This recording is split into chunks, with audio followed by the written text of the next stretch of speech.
Considered to be one of Mexico's greatest artists, Frida Kahlo was born on July 6, 1907 in Coyoacán, Mexico City, Mexico. She grew up in the family's home, which was later referred to as the Blue House or Casa Azul. Her father, Guillermo Kahlo, was a German photographer who had immigrated to Mexico and married her mother Matilde, a mestiza, in 1896.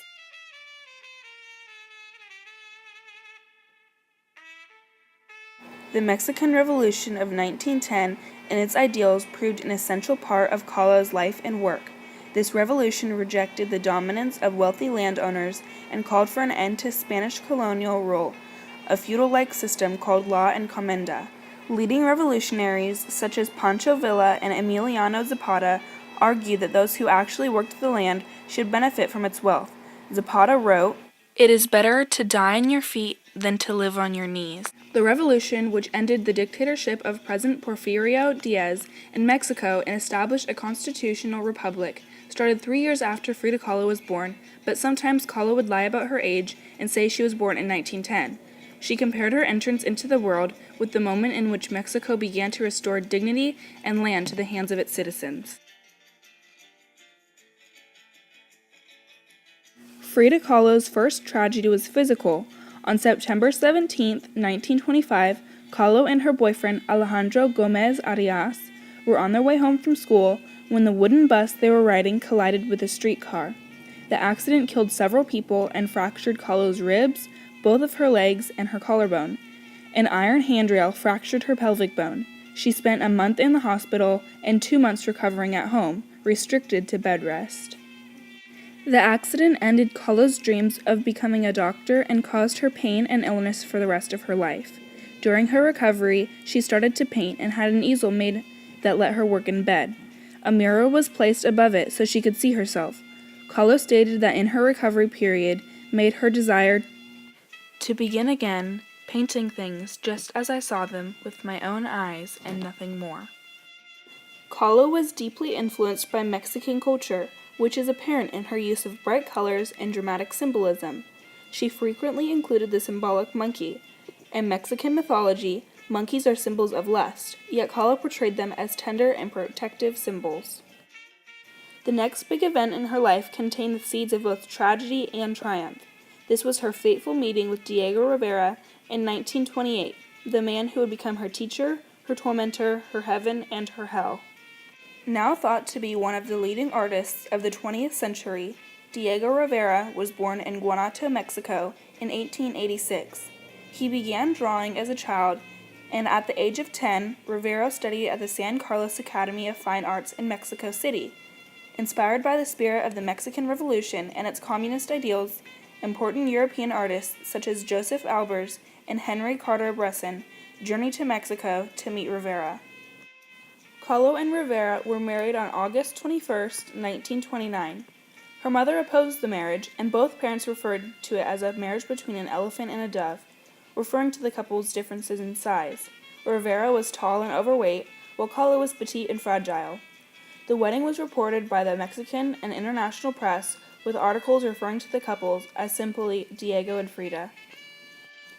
Kahlo painted while traveling in the United States from 1930 to 33 with Diego Rivera, who had received mural commissions from several cities.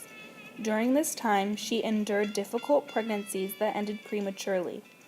Rivera was often cruel to Kahlo.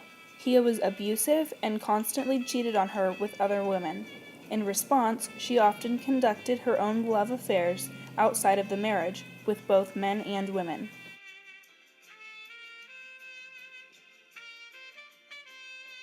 Frida Kahlo's triumphs would always be inextricably linked with her tragedies. After suffering a miscarriage in Detroit and the death of her mother, Kahlo painted some of her most emotional and notable works. In Henry Ford Hospital, 1932, Kahlo painted herself hemorrhaging on a hospital bed amid a barren landscape, and in My Birth, 1932, she painted a taboo scene of a shrouded woman giving birth. 1937 and 1938 were Kahlo's most productive artistic years, and she gained a devoted international following. She painted more than she had done in all her 8 previous years of marriage, creating such works as My Nurse and I, 1937, Memory, the Heart, 1937, and What Water Gave Me, 1938. In October 1938, Kahlo traveled alone to New York, where her colorful Mexican dress caused a sensation.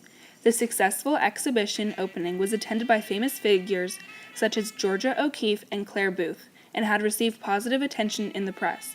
Times wrote that Frida's pictures had the daintiness of miniatures, the vivid reds and yellows of Mexican tradition, and the playfully bloody fancy of an unsentimental child. She continued to show and sell her works in Europe and the United States, where she was beloved and admired.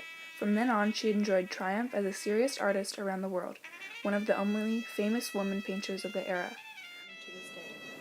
I think that she's still important to this day because when she's a female artist, and it was really hard for female artists to be known, and I think she really talks, her art really talks about herself and her self-struggle, and just even the way that she represents herself. She puts like the unibrow on there, and she kind of did that as, she did kind of have a unibrow, but it was also kind of to mock like art at the time where, you know, you get a portrait done and they make you look prettier or thinner than you really were. And she just really was like raw. She was like, this is who I am, this is how I feel. And I feel like that's a very valid role model for people, is that there was somebody who was just like, I hurt and this is what happened to me. And to have people see that and be like, oh, I'm not the only one. And I think that her art really communicates to a lot of people. Among her greatest accomplishments was overcoming prejudices based on her nationality and gender. Despite her hardships, she had self-love and was proud of her differences. She was ahead of her time with her ideas, rejecting the sexism of Mexican society. In a strongly Catholic society, she was unafraid to show her bisexuality. She triumphed over her own circumstance by creating and expressing herself through a lifetime of self-growth and achievement.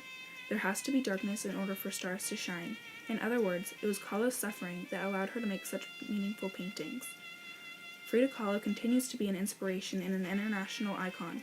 According to the director of the Frida Kahlo Museum in Mexico City, Hilda Trujillo, Kahlo represents such an empowerment, freedom, independence, honesty, and being true to yourself. Frida did what she wanted. She was brave in a very conservative society. Young women today identify with Frida. They find strength in her. Frida is unquestionably one of the strongest voices the art world has ever seen, blending elements of triumph and tragedy into something beautifully and uniquely her own.